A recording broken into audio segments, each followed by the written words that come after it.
Ladies and gentlemen, please welcome back Nick Gowing.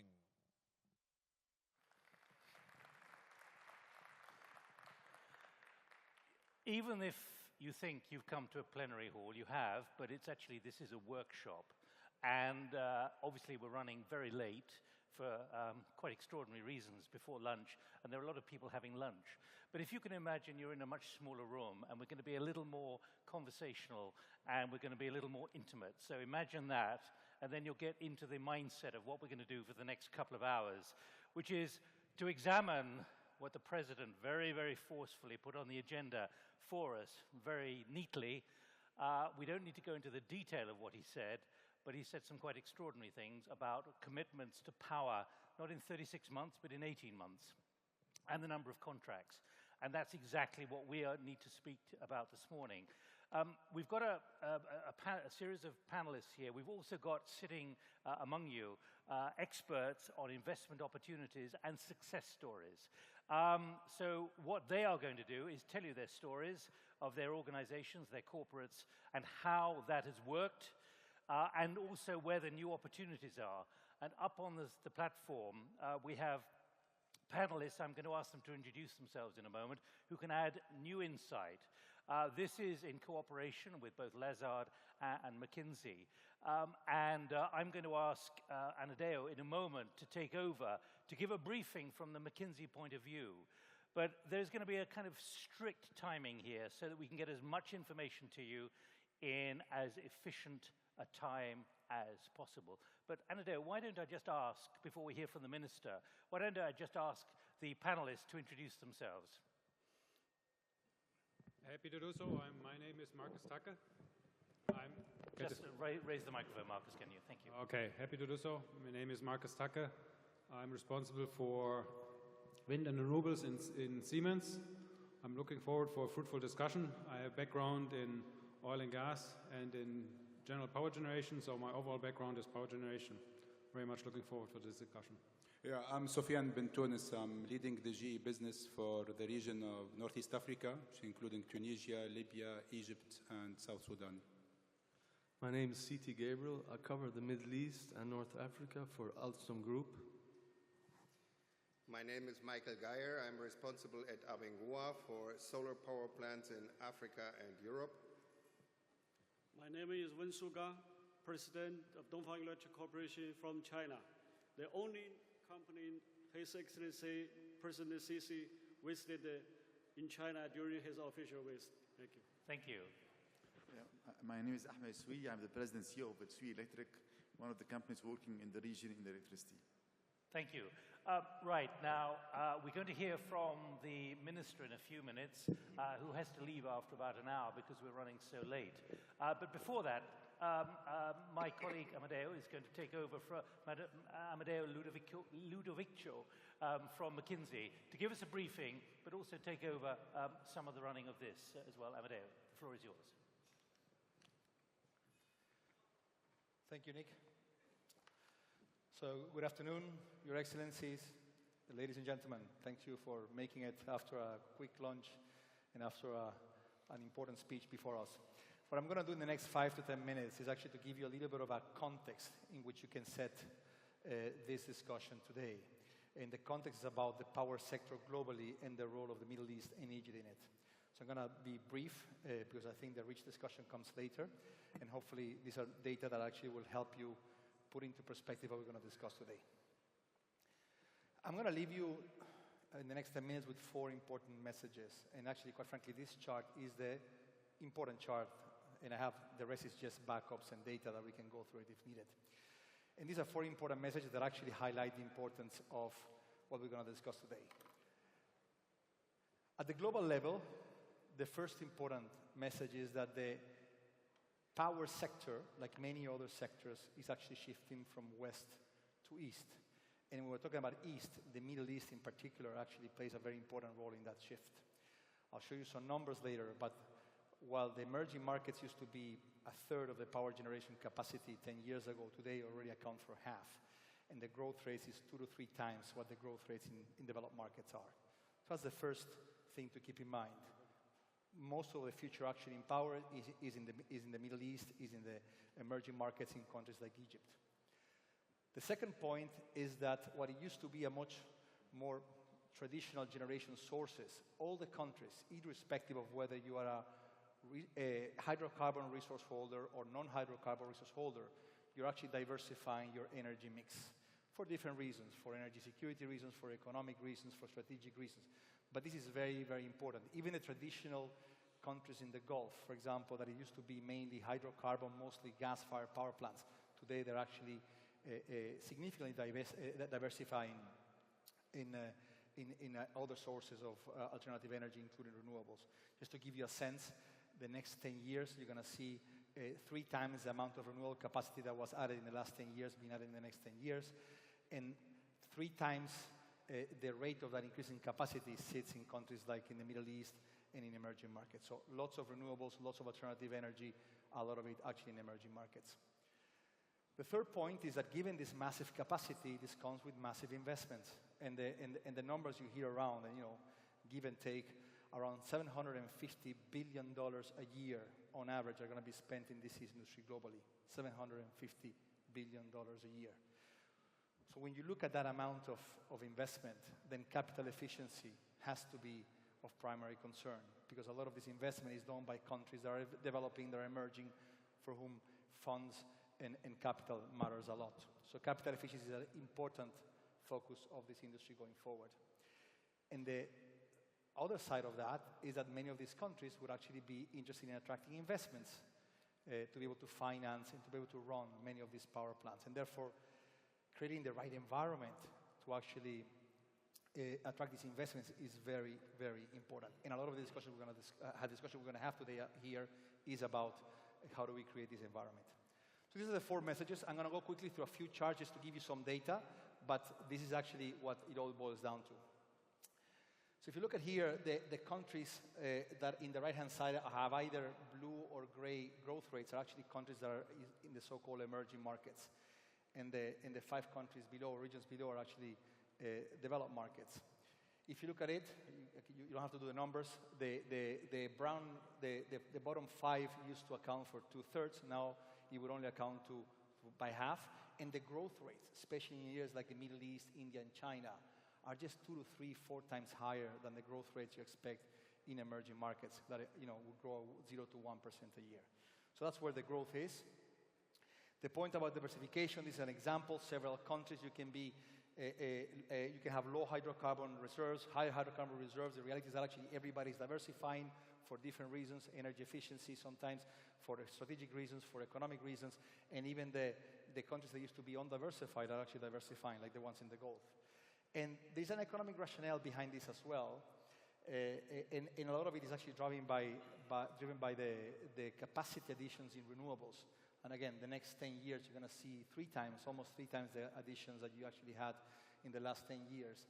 And most of it actually will be outside Europe and the USA. And that's really what is remarkable about it.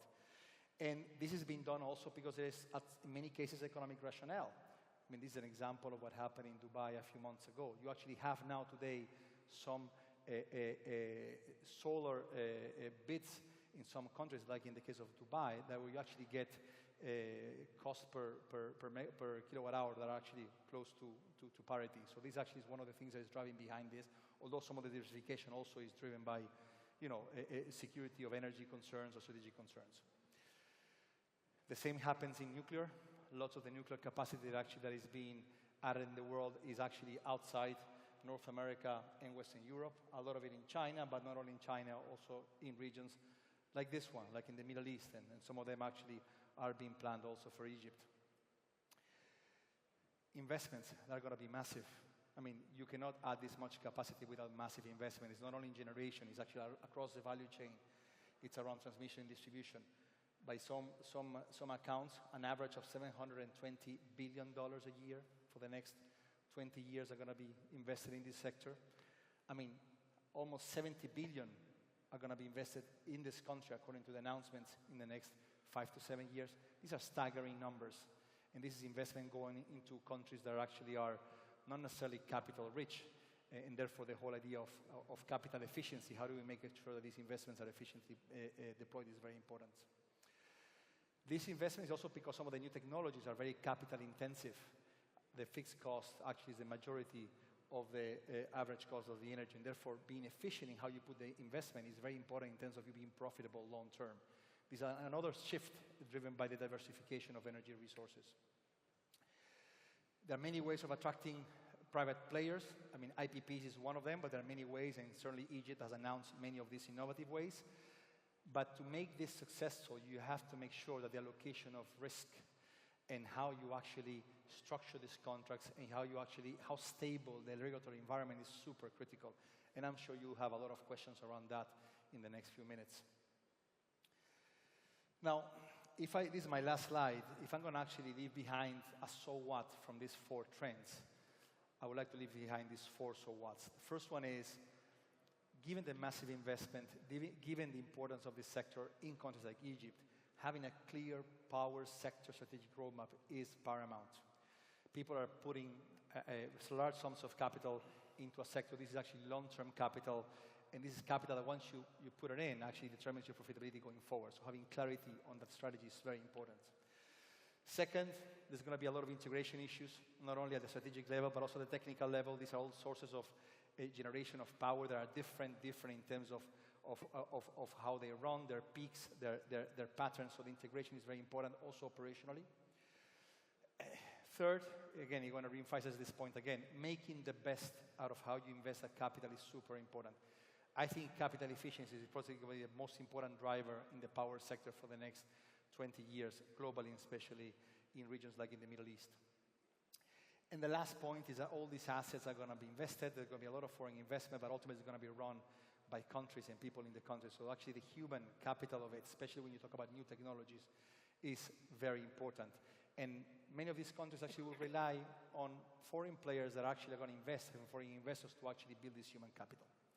These are the 4 takeaways. We're going to probably have more and have a livelier discussion, but at least this provides you a bit of a context where we can actually now zoom in into the Egyptian case. And I leave it to Nick, who probably will invite His Excellency the Minister to zoom in on Egypt.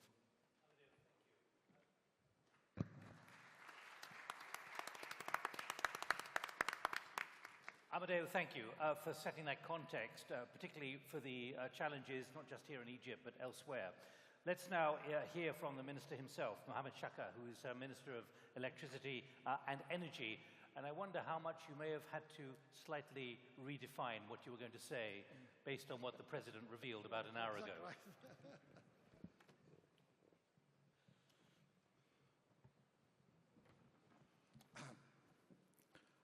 Ladies and gentlemen, I was preparing actually a presentation for about 37 slides, but I'm trying to cut it short now to almost 50% of that. I'm so impressed with what the President was saying in his last speech, and I try not to say about everything I'm going to say, I wanted to say, but anyhow, I'll be leaving the presentation on the website of the Ministry of Electricity and Renewable Energy, and I wanted actually to announce as well that there is a white paper has been prepared for the energy sector, and please, it is in the back, and everybody is welcome to take a copy from this. It has a lot of information which is actually going to be presented here. I'm sorry, again, I have to leave the hall at a certain time because I have to join a cabinet meeting here. So I'm sorry, I'm not going to continue the whole session with you. The government is committed to address the electricity sector's bottleneck. Sector challenges and opportunities. Actually, we have a generation capacity falling short. We have a growing energy demand and high energy intensity. We have unsustainable financial burden due to subsidies. We have inefficient governance structure. For the government visions and actions, diversifying power supply to meet energy demand and exploit the country's resources potential, financially and socially sustainable electricity sector, rules of all public and private actors clearly defined with all institutions held accountable for the performance. For the opportunities, actually you have over $70 billion of public and private investment over the year 2015 until 2022. We have actually a plan for being developed from 2015 to 2022, and then we have another plan until 2035, and the third plan for 2050. And all of this you might be finding it actually in the white paper, which is at the back of this hall. Power generation projects, this is the opportunity, power generation project in coal, fired, in oil, in gas, in renewable, and even in nuclear as well. Efficiency upgrades to existing thermal generation, power transmission, distribution infrastructure, demand-side energy efficiency. The power sector has a strong development potential. The key competitive advantages of this sector is significant development potential with a robust multi-decade track record. We have to add 54 gigawatt of new installed capacity, conventional and renewable, needed through until 2022. We have high wind energy potential in the MENA region, almost 30 gigawatt, and high intensity of direct solar radiation ranging between 2,000 to 3,200 kilowatt hour per meter square per year. And I have my colleague, Dr. Mohamed, he will be addressing the audience actually about the renewables, and he will be elaborating about all these things. The ongoing reforms in the regulatory framework and subsidies creating large opportunities for the private sector to participate in our plan. The beneficial opportunities for regional trade not really fully developed. We have a connection going to be planned to be connecting the grid to Saudi Arabia, and hopefully this will be implemented by the beginning of year 2018, and this will be able to transfer or exchange a power of 3,000 megawatt between the two countries. And it's good enough that the peak load, or the time of the peak load here in Egypt is during the night time, while the peak load in Saudi Arabia is during the noon time. The challenges, challenge number one is ensuring power generation security. Electricity demand growth exceptionally high. We have increase of about 6% per annum. The power generation deficit is about, if you calculate this until the year 2022, approximately we need about 6 gigawatt needed to be added to the network yearly. The high energy intensity, which reflects some sort of inefficient use of energy. Low reserve margin relative to peak demand. Currently, actually, you have a peak margin, margin of a peak load does not exceed 11.5%, which is a very low. And our intention actually is to add some extra and more power generation capacity in order to increase this, reaching up till 30% by the year 2022. And perhaps we again readjust until reaching after we stabilize the power generation, we go back to perhaps 25 or 20%. The underdiversified power generation mix, actually we are extensively relied on the natural gas and heavy fuel oil and light fuel oil, which produce almost 91% of our need of electricity now. And once we have some shortage of the natural gas, we were suffering from some frequent power outages because of this reason. The potential for efficiency gain as well. Actually, we have some equipment, some power stations, which is almost 30% of our power stations, or slightly less than that, is over 20 years old. So there is room for power generation efficiency gains. As well, there is a room for power efficiency gains as well by almost between 15 to 20%. And by the way, one of the MOUs which has been signed today is for a company which is going to do some operation maintenance and raising the efficiency of one of our old power stations, Tacke, and it will increase the efficiency and increase the power output of it, trying to reach the nameplate capacity of the plant. The power plant availability as well is, and efficiency is almost 5 to 8% below the benchmark figures. We have transmission losses, which could be between 15 or 12 to 15%.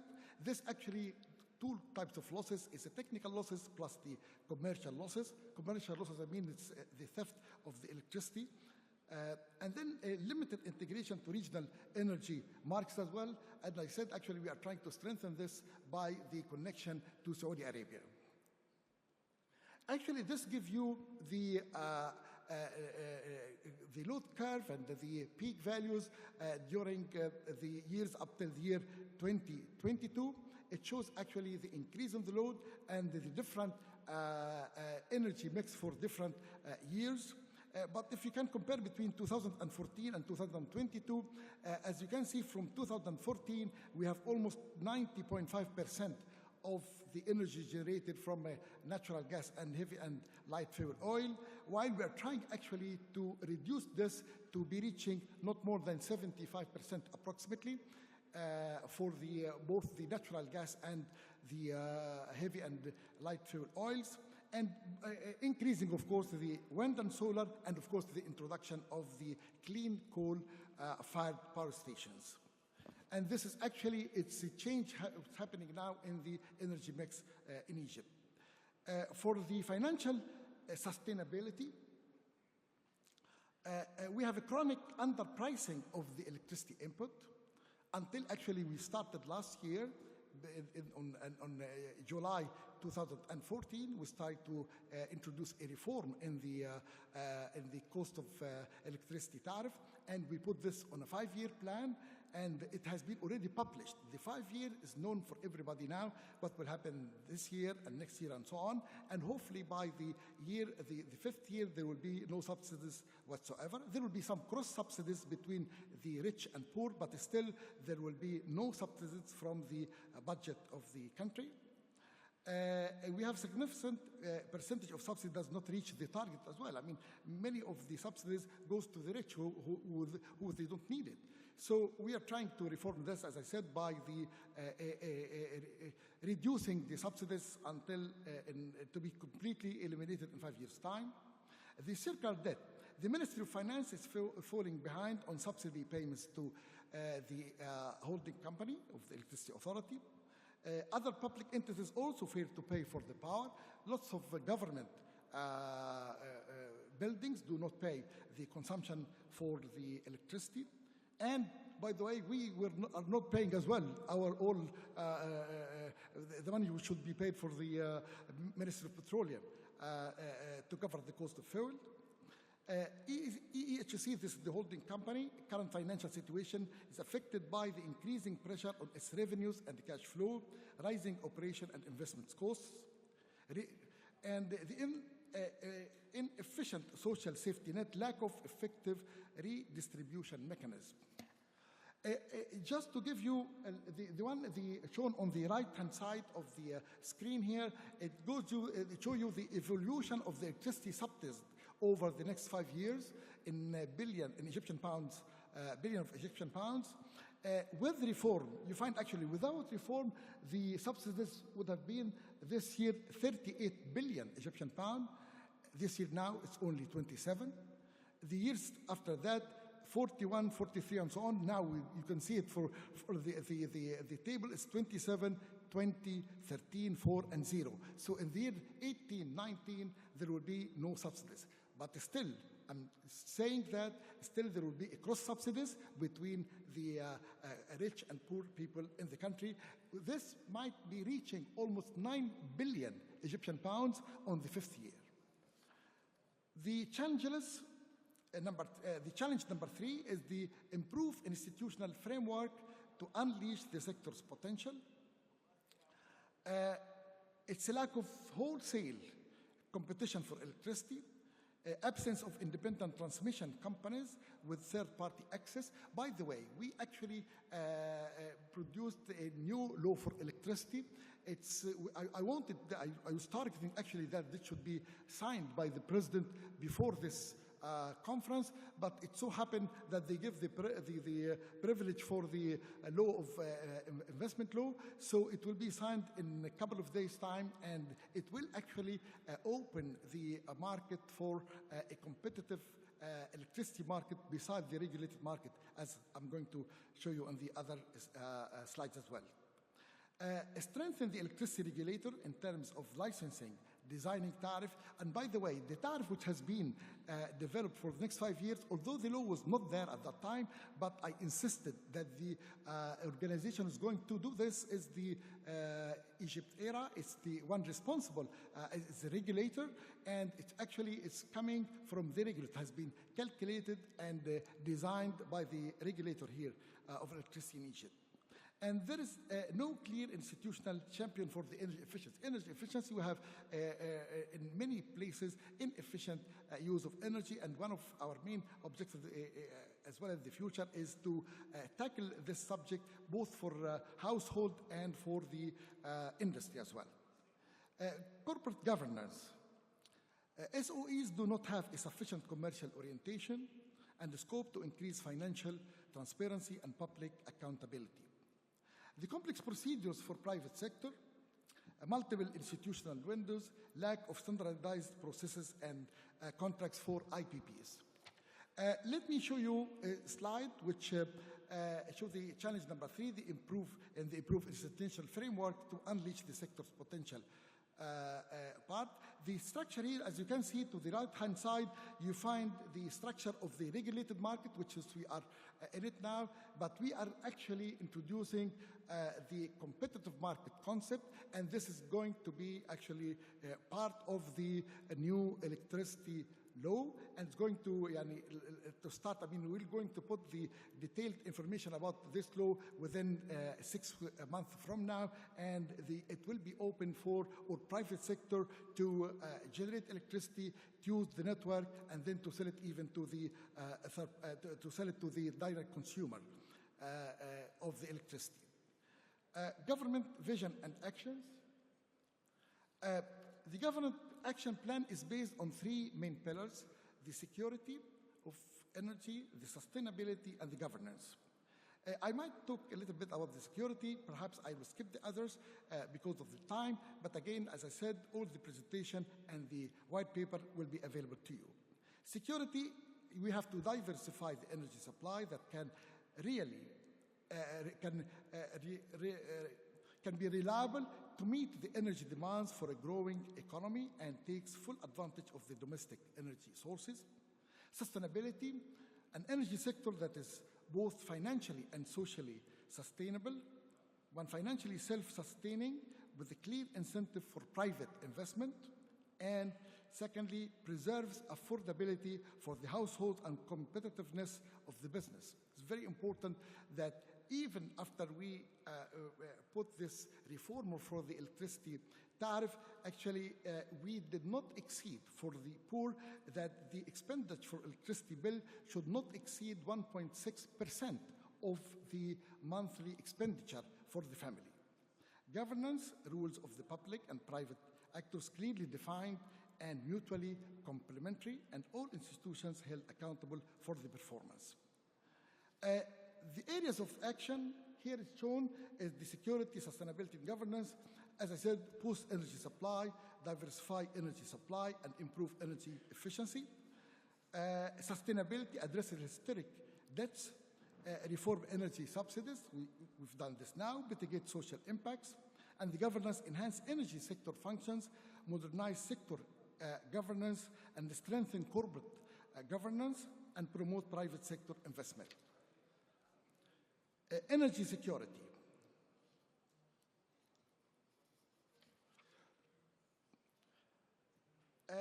Here is the post-energy supply. We have here the slide show you the policy measures and the key elements. I can see that the award contracts for upgrade transmission and distribution network, we are going to add a lot of power generation to the network. So again, it has to be immediately coupled with the improvement in the transmission network as well. And then we have to award contracts for new generation capacity by 2022. As I said, it's 54. And by the way, so far we've done many MOUs with some private investors who are seeking actually to put too much power in the network through private or through IPPs. Some other MOUs has been already signed as well for EPC plus finance projects. So both the government and the private sector are cooperating together in order to cater for the actual power demand of for the consumption. The important thing as well is not only that we are taking care of increasing the capacity of the power stations or the plants, but still, I mean, we are coordinating with the Ministry of Petroleum to arrange for the supply of the fuel for all these things. I know that there is agreements has been signed for the FSRU, and pipelines and LNG shipment are in way. This has been already properly organized between us and the Ministry of Petroleum. And by the way, actually for this year, and actually we put all our demands for all of the fuels for the Ministry of Petroleum until the end of the year 2016. So everybody now knows actually what is the requirement from both the addition of the power generation capabilities, but at the same time, the demand of the fuel, it's very well known as well for the Ministry of Petroleum and is taking care of this. Again, for the security, we have to coal-fired power generation. You know that in our energy mix, there was no place for the coal-fired power station, but because of this shortage happening now in the supply of fuel, and we have to import even LNG. So actually, we introduced the clean coal technology in our mix, and there is some investors, some private investors from Emirates, from Saudi Arabia, from Egypt, and those these things are actually really participating in developing the power generation by coal-fired power station here in Egypt. Nuclear power, we actually are now planning between 2 to 4 gigawatt to be signed. Up till now, it has been not finally decided. The decision is coming from a higher authority than ours. But I mean, we are taking serious negotiations now with many of the manufacturers, because the decision is not to go for competitive bidding, but we will be choosing a strategic partner, work together, and we are actually in contact with some providers of the power station working with the nuclear field. The important thing as well is the interconnection with the neighboring country. So we have an interconnection up to 3 gigawatt to be interchanged between Egypt and Saudi Arabia. One of the things which we are doing now is to improve the efficiency of the operation by converging the simple cycle to a combined cycle.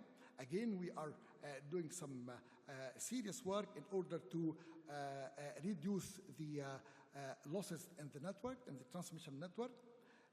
As I said before, we published the 5-year energy efficient, we published the 5-year for the tariff reform, but again, we are going to look for, it has not been published yet, but we are going to look for a 5-year energy efficient plan with a certain specific target, adopt efficiency programs for energy intensive industry, enforce appliance efficiency standards as well, because the labeling of the equipment, and we're trying to put some rules and the legislations for the efficiency and the quality and the standards of the imported household equipment, especially for air conditioning, because it makes a lot of pressure on the network. The difference between the summer and winter season, because of air conditioning, actually there is an addition of 3,500 to 4,000 megawatt each year coming from the air conditioning, and actually this is increasing by the time as well. Introducing appropriate incentives for energy efficiency and conducting awareness and raising the campaign for that. We were not very successful. We tried last year, and I think we have to do something better than what we were doing before. We succeeded actually during the last year and the beginning of this year in order to cater for the energy shortage, and we hope that we will not suffer during this summer like what had happened before, because we could manage actually to contract 3,600 megawatt to be added to the network. All this has been done within 7 or 8 months' time to be between the contract until the final commissioning of the turbines in the network. They work 24/7, and we are closely watching the progress of the work in the site. One of the things which we've done as well is from the demand side management, we have an initiative now in order to replace the incandescent lamps with the LED lamps. The Ministry of Electricity, they have initiative of replacing 10 million lamps. The program is in operation now, and we hope that this will be done completely just before the summer time, and until perhaps we are giving it until month of May or latest June, that this will be replaced, and it creates a lot of awareness of the people to using the LED lamps. The next step is to go for another 50 million LED lamps. We are estimating about 350 million lamps we need it here in Egypt. And by the way, this is one of the opportunities in front of the investors, that they could come and have a production lines for producing LED lamps to this.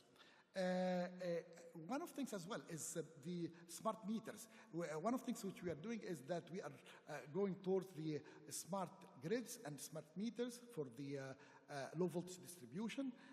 We have a plan to replace all the mechanical meters in 5 years' time. By the way, we have about 31 million mechanical meters. We're going to change it to smart meters where we can control from the load side. It's a load side management technique by using the smart meters. And one of the MOUs which we signed now is with some company in order to provide this 10 million lamps. I will skip some slides now, and then I go to perhaps the total plan, how the investment in the power generation. So I will go through this very quickly. But again, all this will be left. I'm sorry for that, but this is the time constraints is on. It's forcing this to me now. The plan will require about $70 billion of investment through 2022. The total investment reaching about $70 billion. Of approximately, I mean, this difference between it's 45 and 25 billion. I mean, this is just an estimation here, but it is could be changed.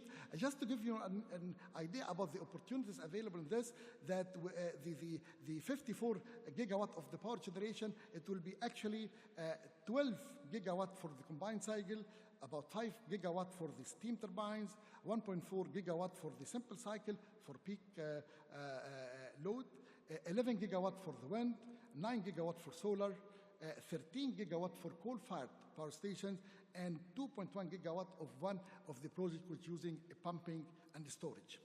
By the way, this one will put a certain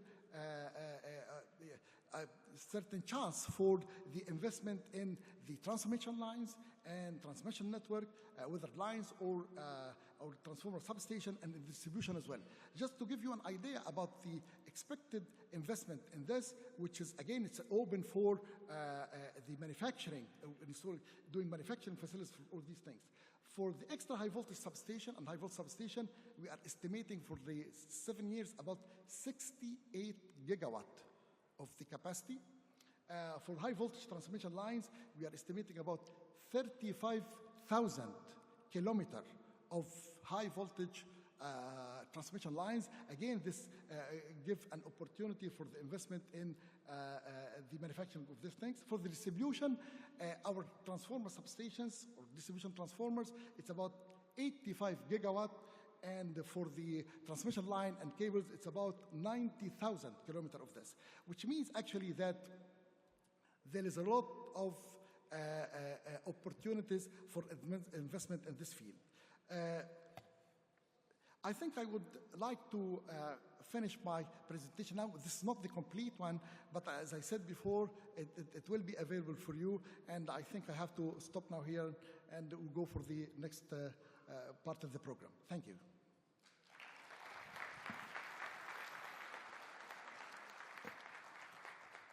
Minister, thank you very much indeed. As you're going to have to leave quite quickly, is anyone wanting a reminder to those who've just arrived that this is a kind of workshop? Do you want to ask a question quickly? Can we get the microphone across? I know it's kind of complicated from where you are. Two, I can see two. Amadeo, I'm going to take two questions, okay, while the minister's here. If we can get that microphone there, please, to the gentleman in the brown jacket, number 8, or no number. Yes, please. And then, is there a, yes, further back. Please, go ahead. Go ahead. Your Excellency, my name is Mahmoud Al-Kamouni. One moment. No, I can't hear you. Right, go ahead. My name is Mahmoud Al-Kamouni. I am Egyptian living in the United States for the last 45 years. I am an international strategic management consultant. And when I analyzed your industry, I find your strength is not in your ability to produce electricity. Your strength is in over 23 million clients. You have a customer base. If we sell them a sandwich of falafel per day, we'll make tons of money. So when I hear you guys, I hear you talking about producing additional electricity and the like. Focus on your customer, focus on your client base. All right, you want thank the you. investment. Right, could you move the microphone back? I think it's a lady. I can't see you very well.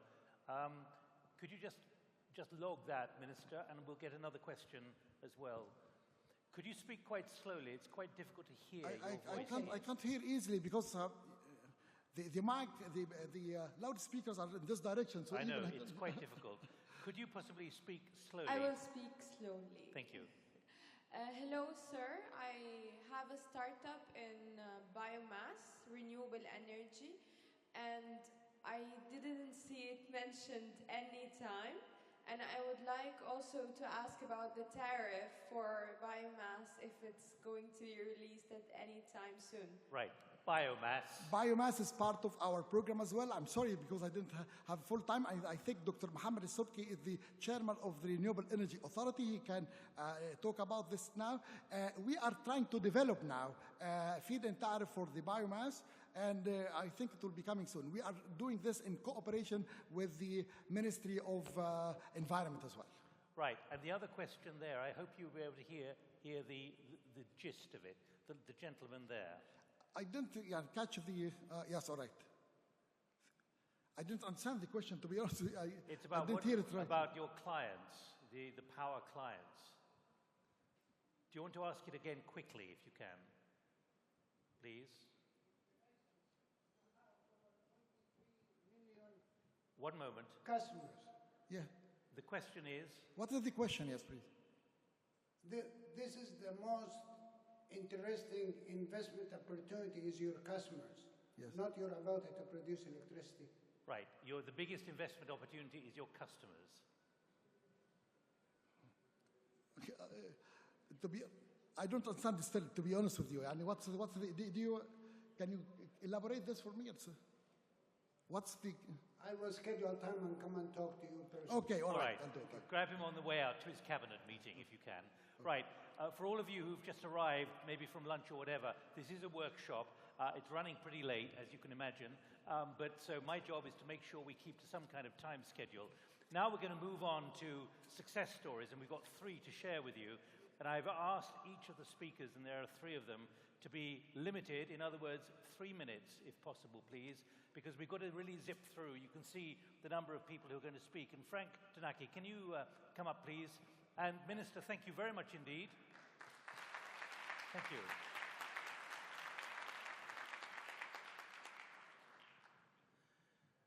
And then we'll have 2 more of the success stories and we'll move on as well to new opportunities, as well as hearing from our panel as well.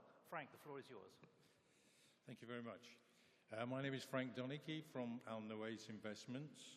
Al Naways Investments is a private developer based in Abu Dhabi. We develop power plants, oil and gas plants, and infrastructure projects based mainly in the Gulf area and North Africa.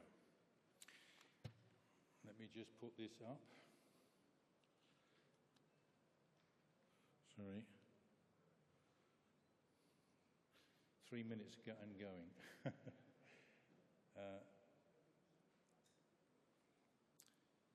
We've just been through this with Dr. Shaka, so there's not really much I can elaborate more on. But the coal plants will release a significant amount of fuel gas for use on downstream projects and other gas-fired plants. So this diversification of fuel will bring a lot of benefits, we believe, to Egypt.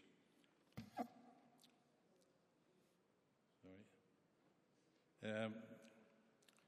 We've been working on this project now for nearly a year. We put together over the year a team of international advisors from Technimont and Archie Roden, if I can put that there, from EEDC, a local environmental consultant, from HSBC, from White & Case, from Helmi Hamza and Partners, and from Alesco. So this team combined puts together the basis for the investment into the project.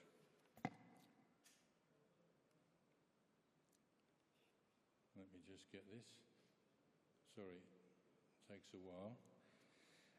The project is 2,640 megawatts in 2 phases. So in the first phase of 1,320 megawatts, we will construct it until we reach financial close, and then we will start the second phase, so there's a gap between the two.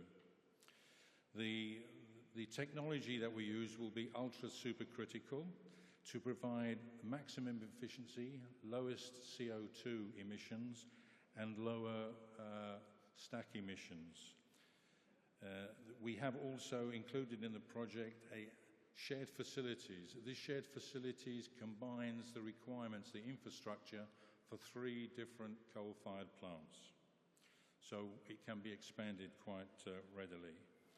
Phase 1 will be planned to be completed by 2020, and Phase 2 by 2021. This is the site of the plant. It's located on the Gulf of Suez, just south of the Suez Canal. There's an existing oil and gas-fired power plant to the north of our power plant. It's on the existing 500 kV grid, so it'll be a short connection. And it's located, we believe, local to the future expansions on the Suez Canal, but also to Cairo, so transmission losses will be greatly reduced.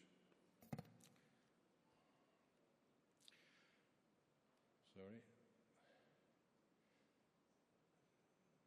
So, this is to give you an idea of what the process was. Have I got it? Sorry, I flipped on, but we have, since June 2014, been in discussions with EEDC for the project.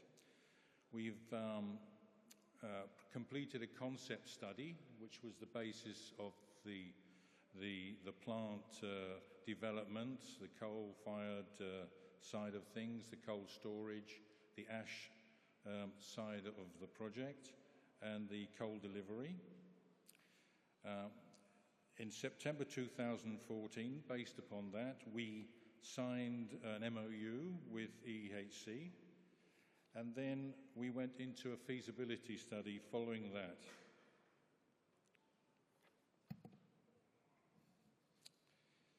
So we've been working on the PPA as a foundation for the financing of the project. So in November 2014, we had our first meetings with EEHC in a joint coordination steering group for the plant. We developed from November through till now, the PPA, which was initial this morning as the initial PPA.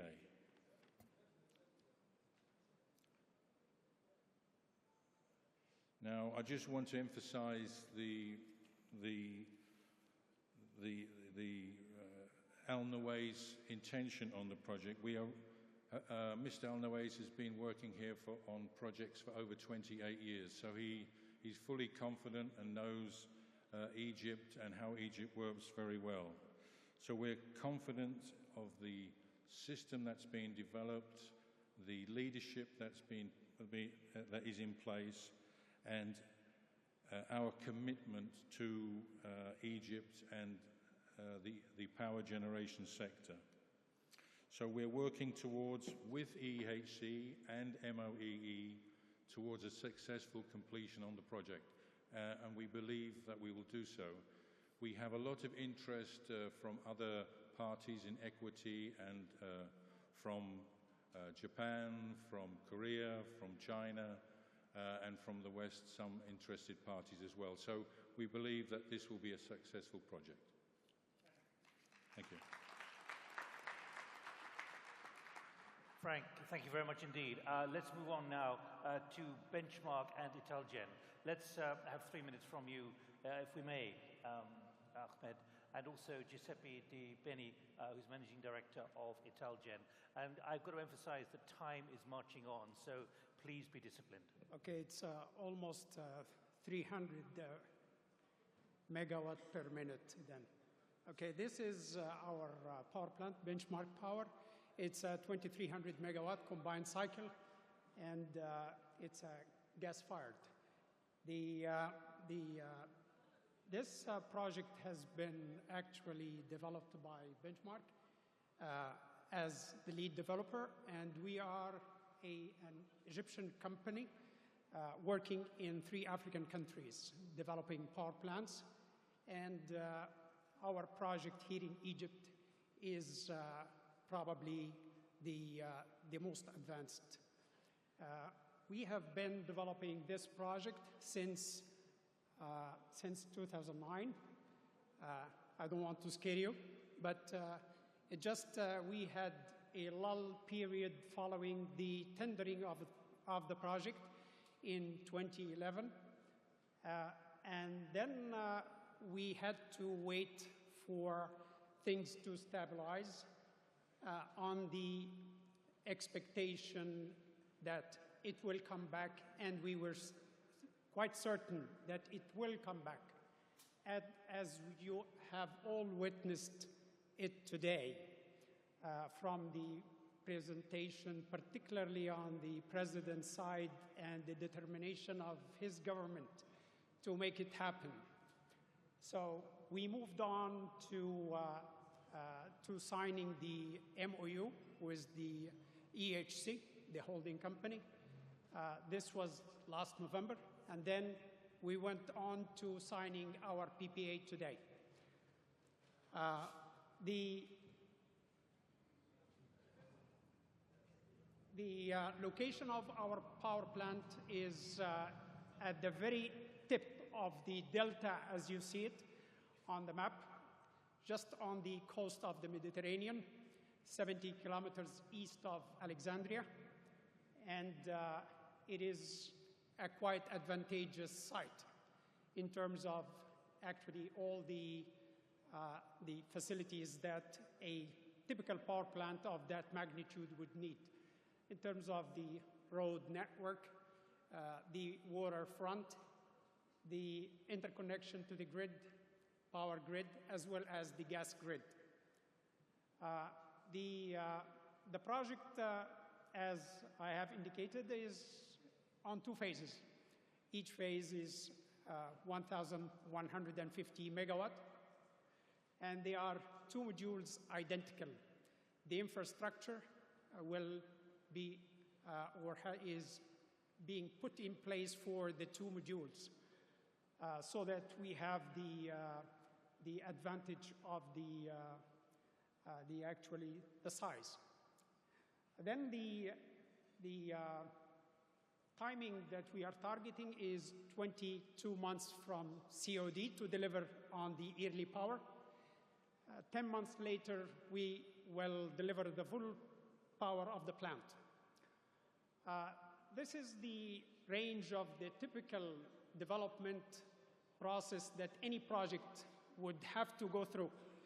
And we have completed them all. And we have taken the advantage of the lull period from 2011 until we signed the MOU to keep on updating all our files, all our permits, all our studies on the expectation for the takeoff, which, alhamdulillah, happened. And this was the trigger, the MOU, then the PPA, but above all, it is the determination of this administration to make it happen. And I thank you all. Thank you, Ahmed. And now, Giuseppe, thank you very much indeed. Let me tell you the timing here. We're going to finish at 10 to 5, Amadeo. So what I'm proposing is that we hear from the success stories and then hear from the 2 investment opportunities, and then you can use the time for the rest of the panel, if that's okay, because we've got to finish at 10 to 5. Giuseppe, the floor is yours. 3 minutes. And a half. Okay. That's negotiable. Good afternoon to everybody. I will be very quick, and I would like to share with some friends that I see as panelists as well our experience. So we have been pioneering this sector some years ago, and probably because we are crazy, a little bit crazy, but also because we have some solid references, meaning that we are part of Italcementi group, therefore we are concerned with cement and we are energy intensive. First point. Second point, that we had a very clear roadmap. So the target of the group is to have at least 10% of the energy consumption coming from renewable energy. Therefore, the road is quite clear. We are in Egypt. We have been in Egypt since many years now. We are one of the major investors in cement, and therefore we don't have any problem of the off-taker. So we were planning to sell all the energy produced from our wind to Suez Cement. So we could start this initiative some years ago, signing a memorandum of understanding with the Minister of Electricity, even in lack of legislation, because we were not entering any system at that moment. We have a background as Italgen again, meaning that we are the energy arm of Italcementi Group. Therefore, we are confident and we are common to energy. We have hydro plants, we have photovoltaic, we have other initiatives in wind in other countries. So you can see where we are and where we were. But as you can see from the numbers here, the big challenge is Egypt since a few years. So we started with our initiative in Egypt with 120 megawatt plus additional 200 megawatt on wind. And why Egypt? As all the other panelists and Her Excellency said, the country is for sure very attractive. We are already in the country, therefore we are already matching some needs in energy for the group. But I would recommend to skip some so that I can save some time. The challenge to me is to start since the beginning, having as a key driver the term of bankability. So I saw from my previous colleague all the steps that you have to go through, but if we don't start from the beginning, saying from the wind measurement campaign, having that done in a bankability way, we are wasting time. At the end of the story, the project will not be bankable. So as you see, we went through all these steps. We started with the wind measurement campaign, environmental impact assessment, and the public hearing, and then we signed the user-fruit agreement, and then we signed the agreement for the transmission and distribution. Then we are getting close to the signing of the wind turbine, hopefully within the end of this year, and then we will start with the erection. But just to give you an idea, I will skip that.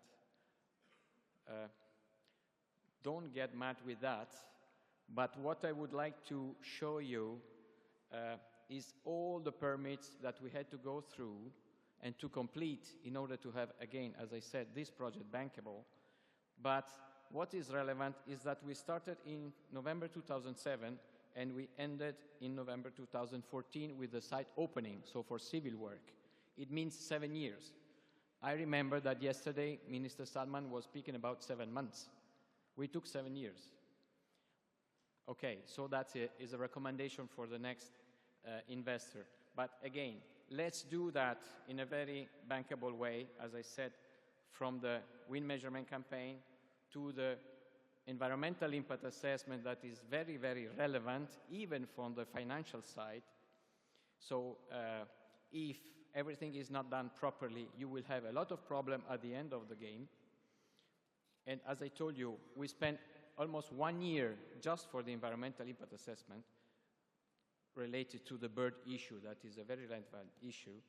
And that's why we canceled more than 50% of the area that we were supposed to have as a, that we got as a study area within Gabalizade area. But finally, in November 2012, we were the first power generation license issued to private sector. So that was our first, let's say, delivery that we got from the government. Of course, the network access contract, and I would say that was the agreement in order to enter the system. And I like to see that picture. That is the site where we were and where we started to have our study, and that is where we are now, meaning that we started in November the civil work, and let's say that 2 recommendations on that, or 2 experiences, if I may. The first one is that, as the President said, we have to run, and phase 2, meaning the additional 200 megawatt, we are saving 50% of the time, so that makes sense. And very last point, I think that we have to be concentrated in 2 issues. One is the industry debate, meaning that we have to take care of all the issues within the business plan, meaning levelized cost of energy. So technology has to be more and more efficient. The quality of control has to be very tight and very careful on that in order to help on the short term.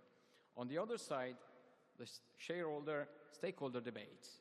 Stakeholder debates, because we cannot do any project, in my opinion, without taking care of all the stakeholders involved. We were at the site for the public hearing, and I can assure you that we were ready to give a lot of answers related to technology. We didn't have any question about technology, but we had question about job creation, about consumption of the land in the area, and how much of delivery in the area. So, I hope I'm not running out of time. You have. 30 seconds. Please, because we're under real pressure, Giuseppe.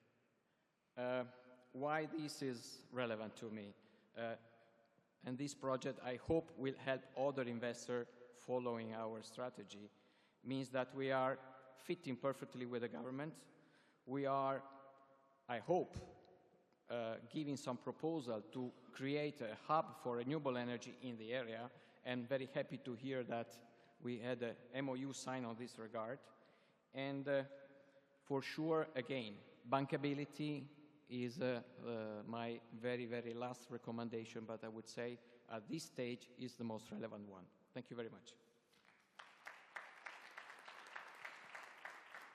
Bankability. Giuseppe, thank you very much indeed. I'm sorry I'm having to push everybody, but I think all of you understand to get over the detail, but also the principles of where there's been success and now what the opportunities are. I'm going to call on Zainab Hashim and also Mohamed Al-Sabki. Welcome. And if you could keep your remarks equally thin, please, on investment opportunities. First from ADIB, and then from the New and Renewable Energy Authority. And then we open it up with your thoughts on what you've been hearing. The floor is yours. What are you looking for? Your slides. Where are my slides? They're there. Okay. Also in front of you here. Thank you very much. Since I have only 4 slides, I'll give myself the liberty to talk for 1 minute without the slides. We, as Adib Capital, were given the assignment by the Ministry of Investment to present at this conference Il Siouf, a power generating, combined power generating structure. Okay? So what we do, we went and we decided to see the power plant. We decided to go and have a look at it. We drove to Alexandria, 2-hour drive from Cairo. Just south of Alexandria was the plant. The plant is very well defined. It's a known plant. There's an existing power plant. There's an empty plot for the plant that's supposed to put there 2 gas-powered generators and 1 steam generator, 750 megawatts each. We took a tour around. As I said, the land is ready. The grid is right there. The main connection to the grid is there. The water is nearby. The gas pipeline is there. It's basically build and plug in, a very attractive opportunity. So that's what we saw. We also had an excellent meal of fish and went back to Cairo. Now, I'll take you through the slides with some more of the data related to this opportunity. Okay, it's a combined cycle power plant, total capacity 750 megawatts, 2 250 megawatt gas turbines, and 1 250 megawatt steam turbine. As I said, located in Alexandria Governorate, just below Alexandria, very easy to reach by road.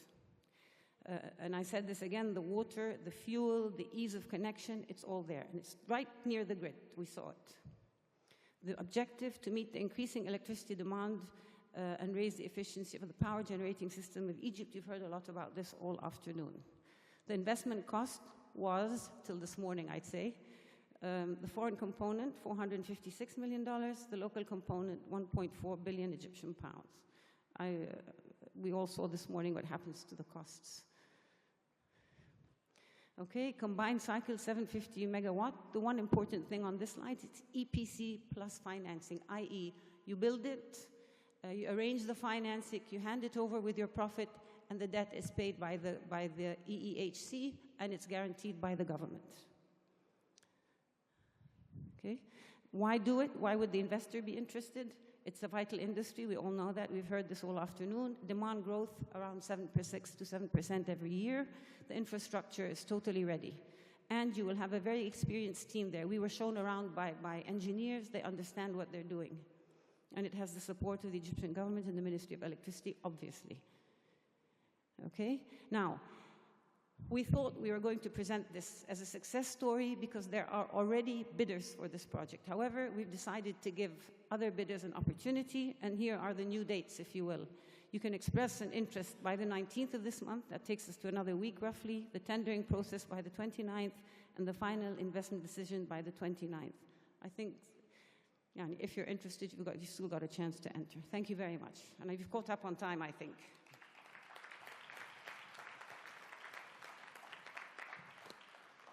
Zainab, the bidding process is almost as short as your presentation, so thank you very much indeed. That's tremendous. Let me move on now to Mohamed Al-Sabki, who's Executive Chairman of the New and Renewable Energy Authority. The floor is yours, and then we'll have about 35 minutes, Amadeo, with your panelists. Well, ladies and gentlemen, until the slides are on, I'll go through 4 slides. I'll have to jump very quickly here. Sorry about that. We have now four schemes of developing renewable energy projects in the country. These are shown in front of you over here, basically a competitive bidding which is done by the New and Renewable Energy Authority as well as the transmission company. We have a immersion type scheme where there is direct relation between the service provider and the off-takers, and then we have the most recent scheme which is the feed-in tariff quota scheme, which will be covering more than 4,000 megawatts. The quota scheme has two advantages, where the government is guaranteeing the payment, while also the end users will be exposed to paying the real value of the merchant of the electricity. So on one side, it's a feed-in tariff scheme. On the other side, it's a quota scheme.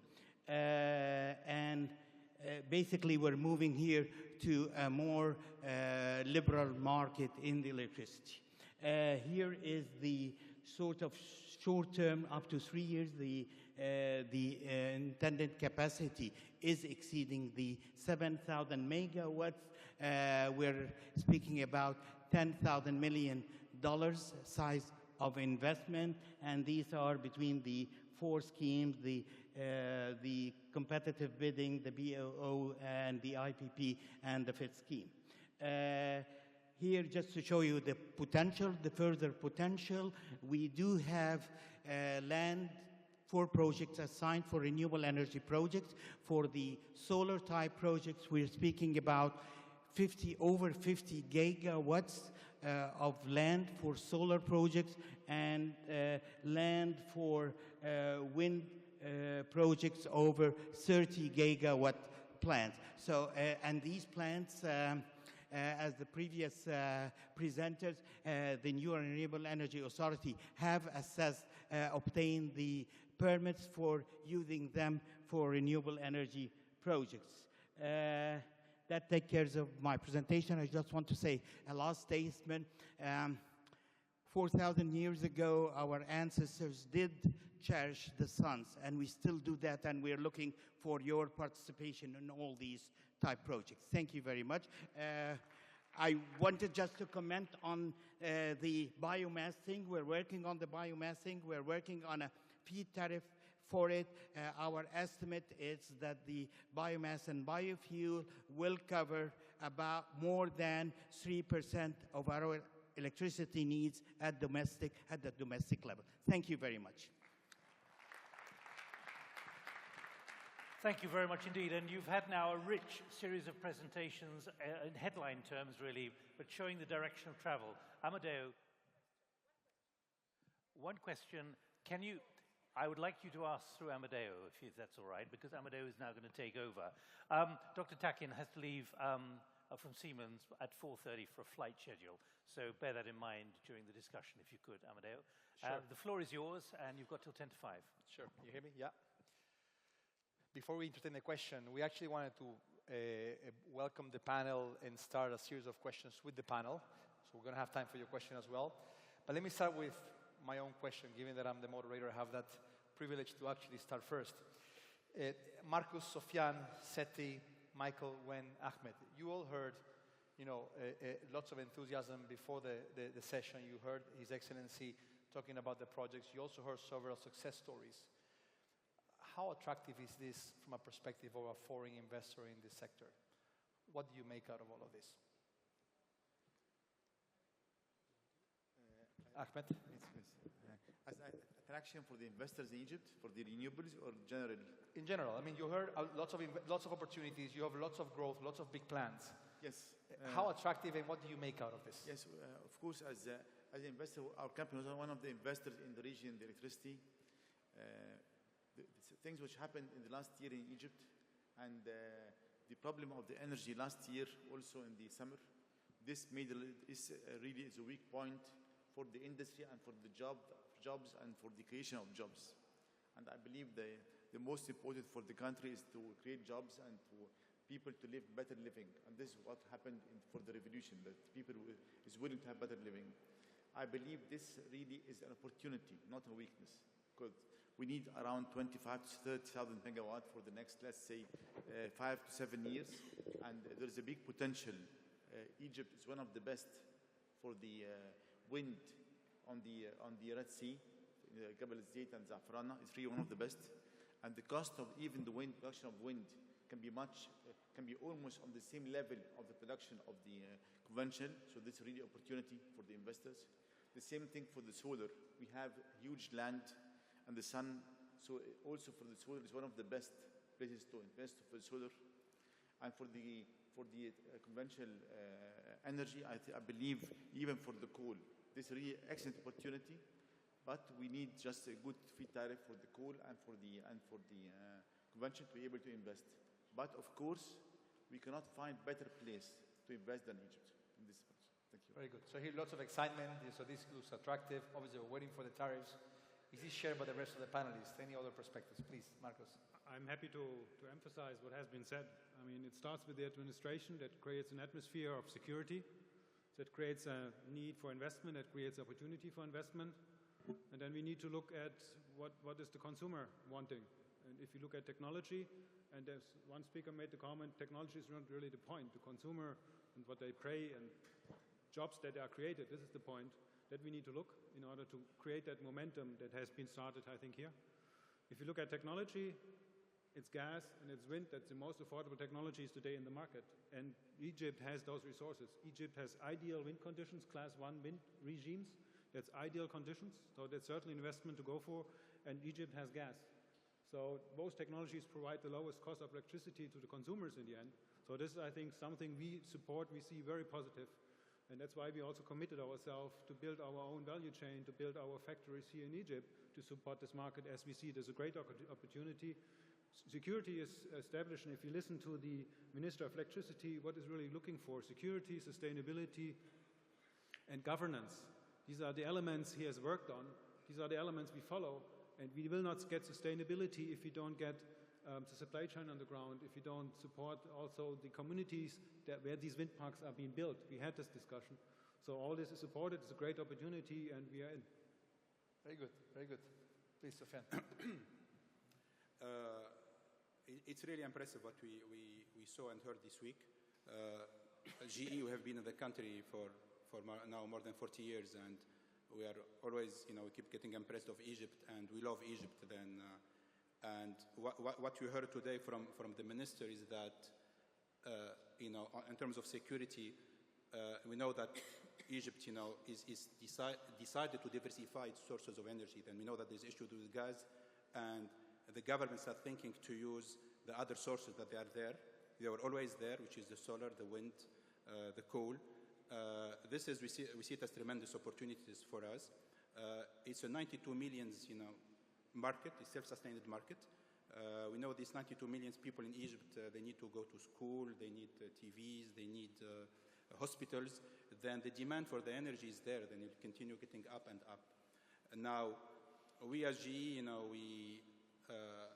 during these 3 days, we showed our commitment to the country in three different ways.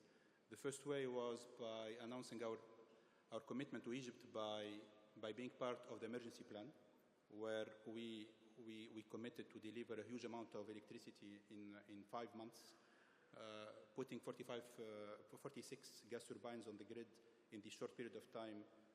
It's a real challenge. And we did it because, as General Electric, we said, we will never let Egypt down, and we have to do it. Then this was the mission, and we like to listen to our customers and deliver, and when we deliver fast.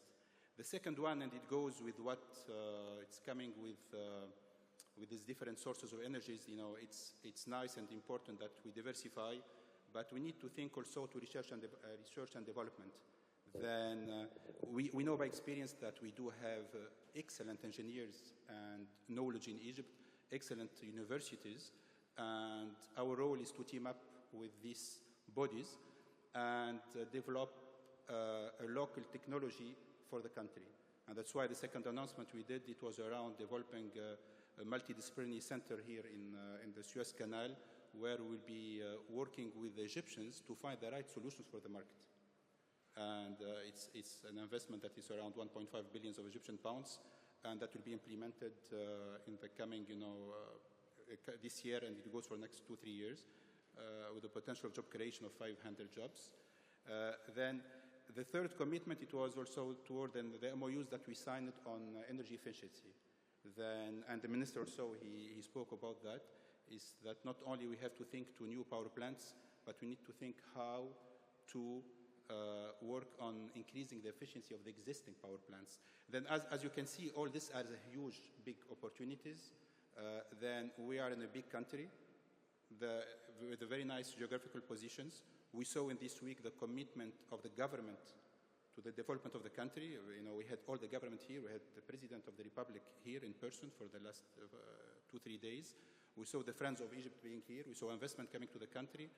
Then we are positive, and we believe that all the ingredients are here for successful Egypt.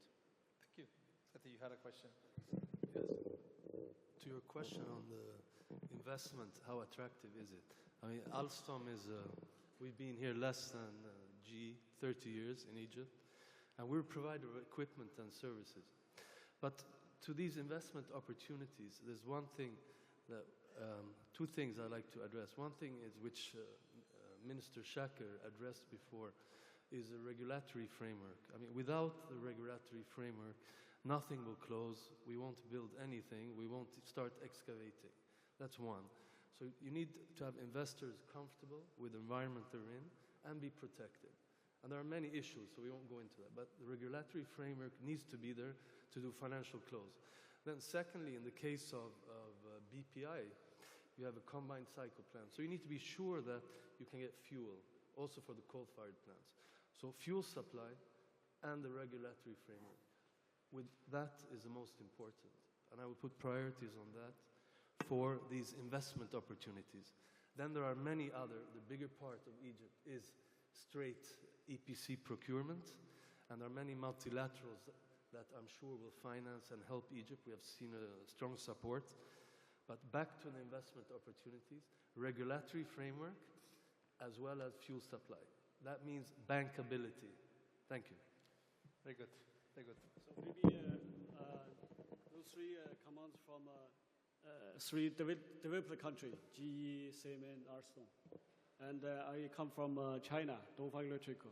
I think as two largest developing countries, Egypt and China, and Chinese experience maybe is also suitable for Egyptian friends. For example, in China, I think Dr. Shaka mentioned there is in Egypt by 2022, there are about 54 gigawatt potentials. I think first of all, economical growth need power. And the people's welfare of Egyptian people also need the power supply. The same situation in China. And by the end of last year, I think total installed capacity in China now is reached to about 13,000 gigawatts, something like that. 1 kilowatt per capita. And by reach this, I think first of all, of course, additional installed. For example, as a Dongfang Electric Corporation, 10 years back, our capability is about 5 gigawatt. And this time, we reached to more than 42 gigawatt per year production, Dongfang, we our own company, in year 2011. And secondly is technology innovation or upgrading. 20 years back, China 300 megawatt is a mainframe unit capacity. But now we can do 660, 1,000 megawatt, ultra supercritical, high efficiency, de-emission, which is technology development is also very important. Sure. And the third one is also the structures. 10 years back, take my example, my company, we produce mainly coal-fired power equipment. At that time, year 2004, we only delivered 7 units of wind turbine, 1.5 megawatt each. But up to now, we have delivered more than 6,000 units, 1.5, 2.5, 3.5, up to 5.5. So I think all those experience we have done in China, we would like to share with our Egyptian friends and to benefit our people here. And also, last comment I would mention, this morning, His Excellency President Seti told a story, asking whether we can do a project within 18 months. I think for those questions, maybe many companies or many people will say, yes, we could do. But I would like to say, China will say, yes, we have done. Thank you. So this is why I want to share our experience with our Egyptian people. Yeah. Thank you. Thank you. Michael, you have a comment? Well, I come from Abengoa, from the other side of the Mediterranean, from Andalusia in Spain. And we want to bring to Egypt what we basically learned 15 years ago from scratch to tap the concentrated solar power of the sun. We have been working together with the ENREA for many, many years already, from the Plataforma Solar and from other Spanish institutions. And what we see now is the time to do the big step to utilize solar power and wind power at big scale. And so we want to share our experience, how we did it from scratch in Spain. And I think there is one important thing to mention, which I didn't see in the slides before. We have heard you will get new 12 gigawatts of new coal plants, several thousand megawatts of combined cycle, and of a nuclear plant. All these plants to give least electricity cost if they run 24 hours a day, 8,776 hours a year. But what I have seen is Egyptian people need electricity at night, want to see television at night, and they have a peak which starts after sunset, which goes from like 5 o'clock until 11:30, which is about 2,000 peak hours a year. And if I remember right in your demand curve, that is about up to 20% of your total demand. And here we want to bring to Egypt the technology where we have pioneered, and that is putting the power of the sun in a can, in a storage, so that we can collect it over the day and we can release it after sunset and give you solar power at night. And I think this is something where we're really motivated to do this step together with you, to work together with ENREA, and to tap the knowledge base and develop solutions together. Thank you. So what we have heard so far from the panel is obviously everybody's excited about the fundamentals of the market, the growth, the potential. Everybody is excited also about the attractiveness of this market, provided that we actually manage a couple of topics like the regulatory framework and the fuel. We also heard some offers for learning from other countries and new technologies. I would like to invite people from the audience, and there was a question here at the front, to actually ask questions to our panelists. Please say your name and just briefly mention your question, either to the panelists or to a specific person in the panelist, and if that's the case. Actually, my question might be for Dr. Sopki. My name is Shireen Ismail Sabet. I'm trying to find a solution for our waste and to produce energy from our organic waste. So I have the technology to use the waste without sorting, especially the organic, to produce gas, to move the turbine, and to produce electricity. When can we start to do it? Everything is ready. Good. So that was a question that probably you'll get an answer offline, given that it's not for any of the panelists. We'll take note of that. Other questions? Please. Yes, hello. My name is... It's okay? Yeah. Yeah. Thank you. My name is Mr. Terje Osmundsen from Scatec Solar. I just wanted to address this question of timing, and the President having clearly said that he wants power projects to be connected in 18 months. I want to draw the attention to the fact that solar PV, all the 2 gigawatt that Dr. Sopki has laid out, can be built in a year. Our company have completed 100 megawatt in Africa in 8 months.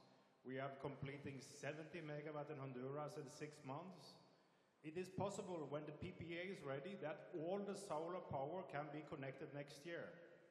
So I just want to make sure that when we're talking about speed to market, there probably is no better solution than focusing also on speeding up this program. Thank you. Very good. So you're actually reinforcing the point that it has been done, it can be done if the right conditions are there. Other questions? Number 3 here. Engineer Abdulhamid Amir, we're talking about the energy, about geothermal. I know Egypt ready to do that. I know it doesn't have a statistic or maps for geothermal. And we hope a lot of people invest for geothermal. That's the only one doesn't need any gas or oil or any energy. That's, electricity comes from the earth. Yeah. And I hope somebody invests in this type of energy. Thank you. Is that a comment? It can also be a question. Anybody has a comment on geothermal from the panel?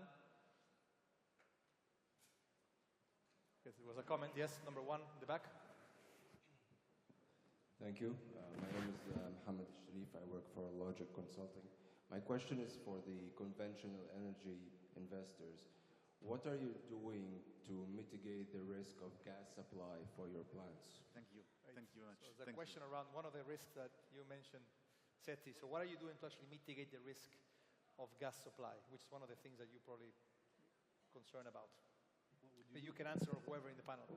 I'm not sure how to answer the question. It's a good question. You need to be sure there's gas supply and that if the PPA protects you if there is no gas supply.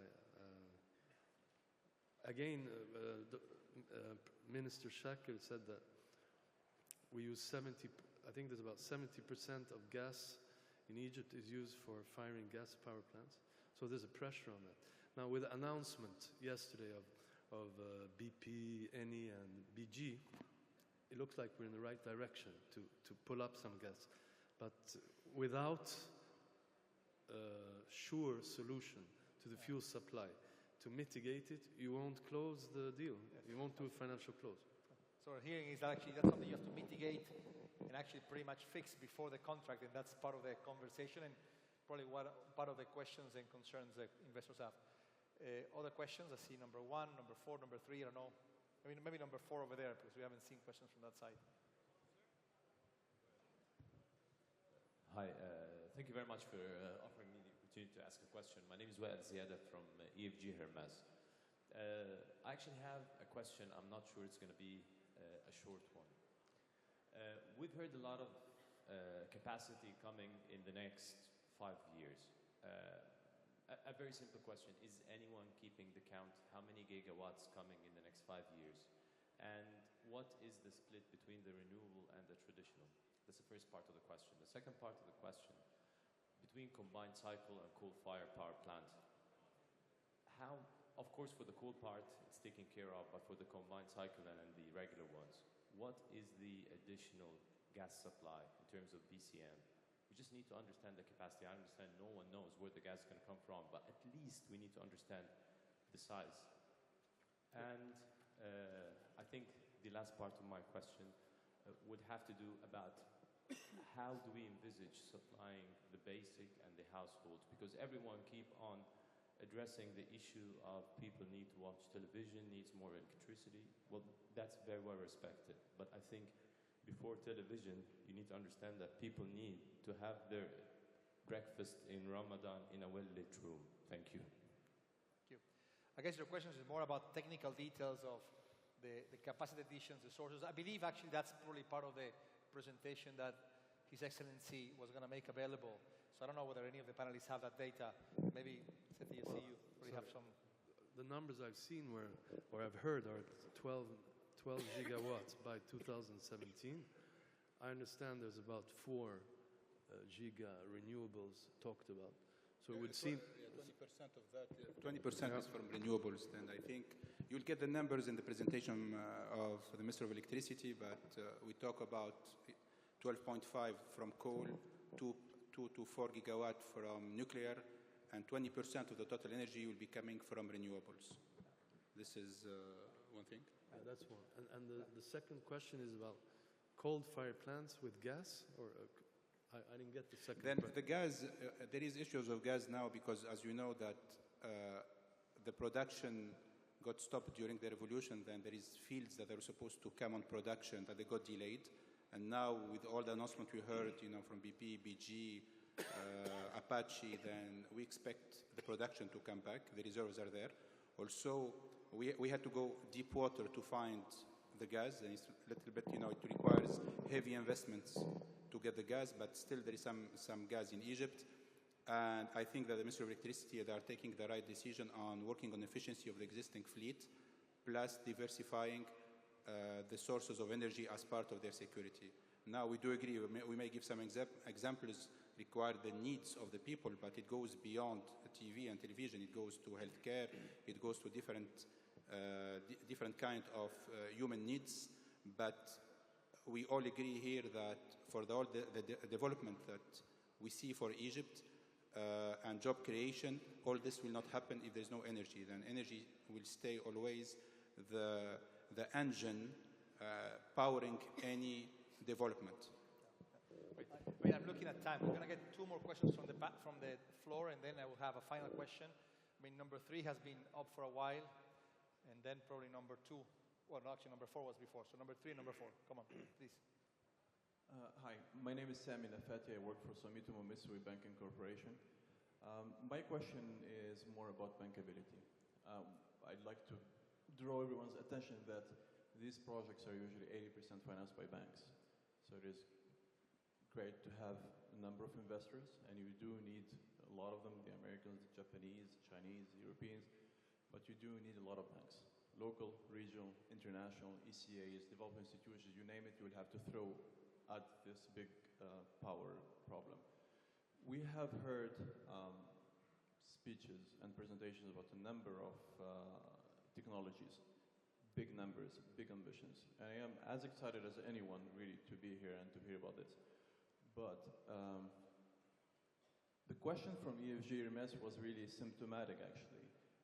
There could be confusion in the market as to what is exactly happening. What are the projects that will really come to the market, in what fashion, what sort of phases.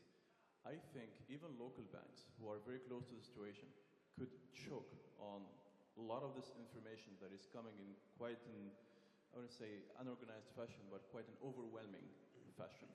So I think all of us here need to think about that, need to think about how you approach the market with the investors or banks, and in phases, to make it bankable, to make it real, and see all these ambitions really materialize in the future. So any thoughts on that, on bankability issues, would be greatly appreciated. Thank you. Good, so thank you. So the question is about, given the huge demand, the huge announcements, is there a rational way of facing this so that actually you can maximize bankability of these projects? Is the question that there is overbooking of power generation capacity? Is that what you mean? That everyone, you're throwing projects at a wall, No, see what sticks, or I what? think the question is, we hear about many MOUs being signed and many projects being scheduled.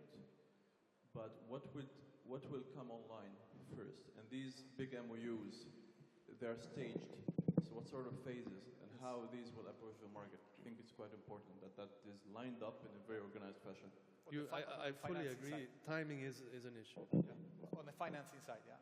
Yes, I'll just tell you, all these projects, a lot of them is financed and done by the electricity company. But the ones which is for the private sector or for the investors, for the international investors can be done, which I think is the most important, because the most important is to bring FDIs, and the most interesting for the FDIs, the most interesting thing is the infrastructure and the energy. For the 3,000 megawatt for the solar, I think this is one of the best investments, and this is bankable, and already is in the market, and already I think a lot of each investor have around 50 megawatt. So these are bankable projects. There's also around 2,000 megawatt for wind, and these are also it's bankable, and these are also this makes around 4,000 megawatt for the renewables, solar and wind, and these are bankables. For the coal, we have around 3 projects, each one around 2,500 megawatt. And this, until now, the government signed 3 MOUs, well, I'm not sure 2 or 3 MOUs, and this, until now, the government will announce the feed tariff, but until now, not yet. For the other projects, which is the one of our project of Sewedy, around 600 megawatt of wind, and the project for also for the Italgen, around 120 megawatt, we are discussing the visibility and bankability of these projects with the government. Until now, we did not reach agreement on this. We are negotiating with them. But for the gas, there is now DAY3. It was last week DAY3, and this a bidder have offered, and this, of course, he bid for it, is bankable. Also, another 250 megawatt wind. This is one project. It will be by the 30th of March. Around 4 or 5 bidders will be bidding, and the 5 of them are very interested for the 250 megawatt, and this, of course, will be bankable. And these are the bankable things, which is already solid and very clear. Good. Thank you. Thank you. I mean, we have a few minutes. There's one more question, number 4. Please make it very brief. Yes, sure. My name is Mariam Kyriakos from Link Development, and my question is primarily directed to Mr. Sobki, as he's heading the Renewable Energy Authority, and I would also like to hear remarks from investors. It's very interesting that we've heard that the government and investors are interested in the solar and wind energy in Egypt. But my question is, when shall we have a shift in paradigm in investment in renewable energy so that we are having the technology know-how here in Egypt? So instead of importing the solar shells and the solar panels from abroad to create a solar energy plant in Egypt, having a technology know-how and having manufacturing industry working on creating the technology tools like the solar panels that would help to generate the energy. Because this is the only way to have a sustainable renewable energy sector here in Egypt. Thank you. Thank you. So the question is around how we is there a plan, or what is the future of localizing some of this industry? Please, very brief, you only have a couple of minutes. We are an industrial company. I believe we should not produce or manufacture in Egypt everything. Renewable energy, it needs a lot of R&D, and it needs a lot of scale. I believe if we import the components from, let's say, from Europe, or import the components from China, especially the solar from China, and we do the job in Egypt, I think this can be much more feasible than producing them in Egypt. So most of Europe is importing even the solar shell itself. So I believe we should not produce everything except if it's feasible 100%. So there's one point of view. I think there's another point of view here from the panel. Michael, very briefly, please. Well, I think in the technology of solar thermal power plants, which is mostly steel, glass, and concrete, a very high percentage can be manufactured in Egypt. We have done this experience now in the US and in South Africa, where we are building up factories. So if industry gets confidence that there is a sustainable project pipeline, then let's say it just also for economic reason, it will be the best to establish as many components as possible here in Egypt, build up in Egyptian human knowledge, and increase here the local manufacturing. Right. Thank you. So the sustainability also depends on how predictable, how stable it is. I know there are many more questions. We actually don't have time, and again, because I'm moderating, I have the faculty have my last question. I'm going to take that right. You want to respond? Okay, but very briefly. I'll make my responses in a bullet form. Yes. There was a clarification on the PPA. Yes. That will be ready early April. We only have 1 minute for all of that. Okay. For biomass projects, we're working with the Environmental Authority, and we expect to get these numbers within a month. The geothermal, we're working with the Petroleum Authority, and we're investigating the potential. The guaranteed market is, in addition to the feed-in tariff, there is an additional guaranteed market of 3,000 megawatts. Regarding the energy efficiency, there is a potential of 20% on the industrial side, and there is a 15% on the domestic side. The expansion of the renewable energy projects are very much coordinated with the transmission company regarding the expansion of the of the network itself, and the government have assigned 3 billion Egyptian pounds for the strengthening of the network. Regarding the solar technology, we are embarking on looking into CSP with storage in order to overcome the dispatchability issues. Regarding the gas supply, the petroleum sector is negotiating supply of around $7 per million BTU, and that's going to conclude hopefully shortly, in comparison with importing natural gas. I think these were most of the points which I wanted to respond to. Thank you. I mean, according to the clocks here in front of me, which you cannot see, the time is up. I want to actually, first of all, thank you all for great participation. We heard lots of excitement about the opportunity, but also about the potential of this, what this could mean for Egypt. We heard also lots of excitement around renewable and alternative energy, which is something that is very important, and the impact of that. I want to thank my panelists. I want to thank the public. I want to thank all of you for staying the course in this session. And we all look forward to hearing more conversations and much more action, and hopefully all for the better of Egypt. Thank you very much.